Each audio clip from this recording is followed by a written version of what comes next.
তানাকে আমি খুব শ্রদ্ধা করি, তানার সঙ্গে একসঙ্গে খাওয়া দাওয়া করেছি, তানাকে আমি খুব ভালোবাসি। তানাকেও কি দেখলাম এই ব্রিগেড ব্যাপার নিয়ে আব্বাস সিদ্দিকী, নওশাদ সিদ্দিকী তো একবারও বলেনি যে ব্রিগেড সমাবেশ দরকার নেই, ব্রিগেড সমাজ করতাম না, এর বিরোধিতা করেনি। তিনি তার খবরের কথা বলেছে যে আজকে ব্রিগেড অনুষ্ঠানটা হবে, করুক, চলুক, আমি যাই না যাই সেটা পরের ব্যাপার। কারণ কেন বলেছে সেই খবরের কথাটা আব্বাস সিদ্দিকী, সেটা বুঝতে হবে যে এই রাজ্য সরকারি দিল্লি যেতে বলছে। যখন নেতাজি ইন্ডোর স্টেডিয়ামে ইমামদের নিয়ে ডেকেছিল, মুয়াজ্জিনদের নিয়ে ডেকেছিল, সেখানে বলেছিল সামনে ভোট আছে, আপনারা শান্ত হন, আন্দোলন করবেন না, অরাজকতা করবেন না, আপনারা আন্দোলন করলে দিল্লি গিয়ে করতে হবে। সেখানে তো শামীম সিদ্দিকী ছিল, তহা সিদ্দিকী ছিল, কাসেম সিদ্দিকী ছিল। তাদের মুখে একটা কথা ওঠেনি কেন যে দিদি আপনি বলছেন কি, আপনাকে ভোট দিয়েছি, সমস্ত কিছু করেছি, আর আপনি দিল্লি যাওয়ার কথা বলছেন কেন? আপনাকে ভোট দিয়েছি, আপনি তো সেখানে যাবেন, আমাদের মুখ করবেন। আমরা যদি দিল্লি যাই প্রধানমন্ত্রী, স্বরাষ্ট্রমন্ত্রীর সঙ্গে, আমরা কি সাক্ষাৎ করতে পারবো? আমরা কি তাদের সঙ্গে কথা বলতে পারবো? আপনাকে তো যেতে হবে। একটা কথা বলেছিল? কোনো কথা বলেনি। আজকে শামীম সিদ্দিকী কি বলছে এই ব্রিগেড নিয়ে, তহা সিদ্দিকী, আপনার আব্বাস সিদ্দিকী যাই বলুক, মানুষ এখন ব্রিগেডমুখী, মানুষ ব্রিগেডমুখী। আমি শামীম সিদ্দিকীকে বলতে চাই, আব্বাস সিদ্দিকী কি একবারও বলেছে যে কাউকে যাবে না, এই মিটিংয়ে যাবে না? তিনি তো এই মিটিংয়ের মঙ্গল কামনা করেছে। আমার তো এখন মনে হচ্ছে, যেমন আমরা দেখেছি অযোধ্যায় কি দেখেছি যে প্রয়াগরাজ, আপনারা জানেন প্রয়াগরাজে যে অনুষ্ঠান হয়েছিল, যে মানে 14 বছর পরে যে অনুষ্ঠানটা, সেখানে কি বলেছিল যোগী আদিত্যনাথ যে মুসলমানদের দোকান থেকে শুরু করে মুসলমানরা কেউ ওখানে আসতে পারবে না, বলেছিল না? কিন্তু মুসলমানরা কেউ যায়নি, কিন্তু ওখানে একটা বড় দুর্ঘটনা ঘটে গিয়েছিল।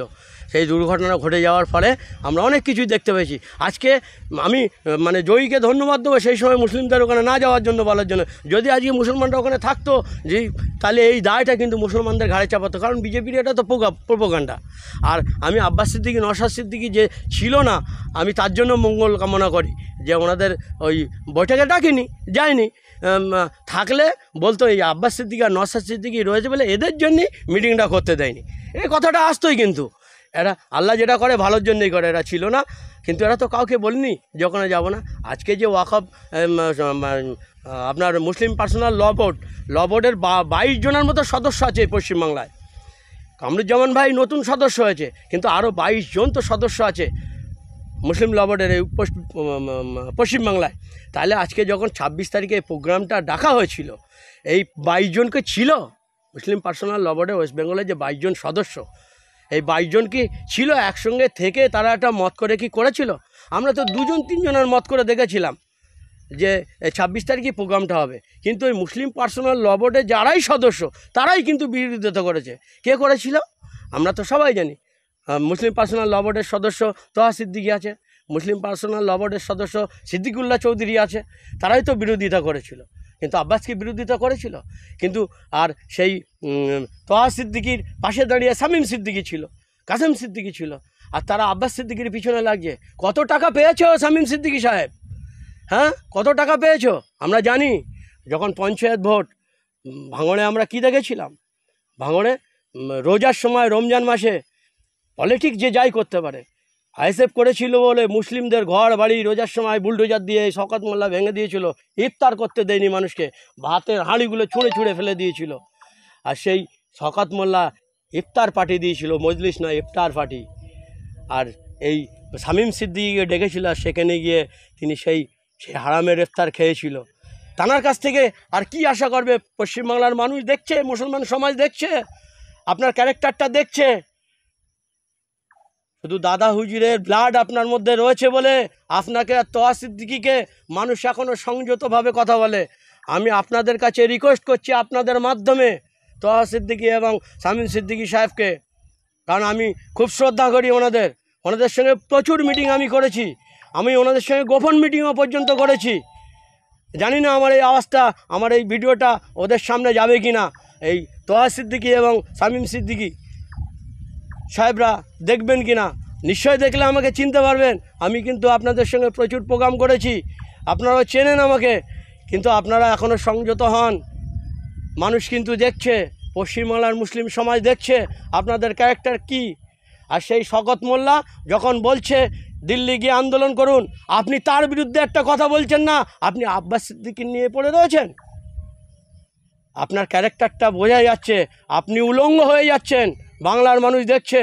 আর কাসেম সিদ্দিকী সাহেবকেও বলবো, আপনার এর আগের বক্তব্যগুলো বাড়ি শুনবেন, ইউটিউবে দেওয়া আছে, শুনবেন, মিডিয়ারা দিয়ে রেখেছে। আপনি বলেছিলেন কি আর করছেন কি? আপনার ক্যারেক্টারটাও উলঙ্গ হয়ে যাচ্ছে। আর এই বাংলার মুসলিম সমাজ দেখছে, শুধু দাদা হুজুরের ব্লাড আপনাদের মধ্যে রয়েছে বলে এখনও সংযতভাবে কথা বলছে, নাহলে কিন্তু আপনাদের সামনে কিন্তু সমূহ বিপদ। ইমান বিক্রি করবেন না, আপনাদের জন্য আজকে সমাজ বিগড়ে যাচ্ছে, মুসলমান সমাজ বিগড়ে যাচ্ছে। এই মুসলমান সমাজকে বিভ্রান্ত করছেন আপনারা। লজ্জা করে না আপনাদের?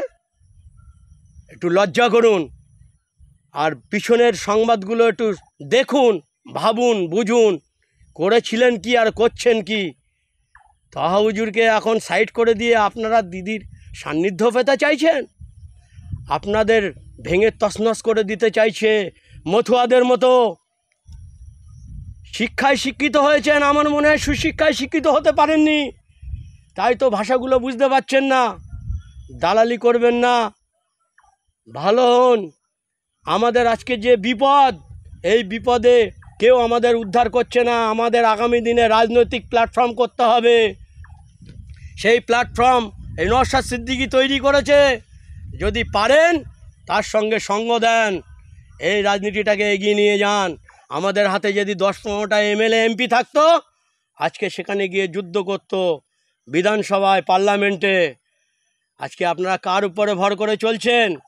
যার উপরে এতদিন ভর করেছেন, যার উপরে এখনও ভর করছেন, তিনি আপনার বিপদে বলছে দিল্লি যান। এখনও বুঝতে পারছেন না? আর কবে বুঝবেন? সাধারণ মানুষ বুঝেছে, আপনারা বুঝুন, নাইলে ধরে ডাস্টবিনে ফেলে দেবে। আর ভুলে যাবে এরা দাদা হুজুরের ব্লাড আপনাদের গায়ে আছে। আমি আজকে ব্যর্থহীন ভাষায় বলছি, লজ্জা, লজ্জা, লজ্জা।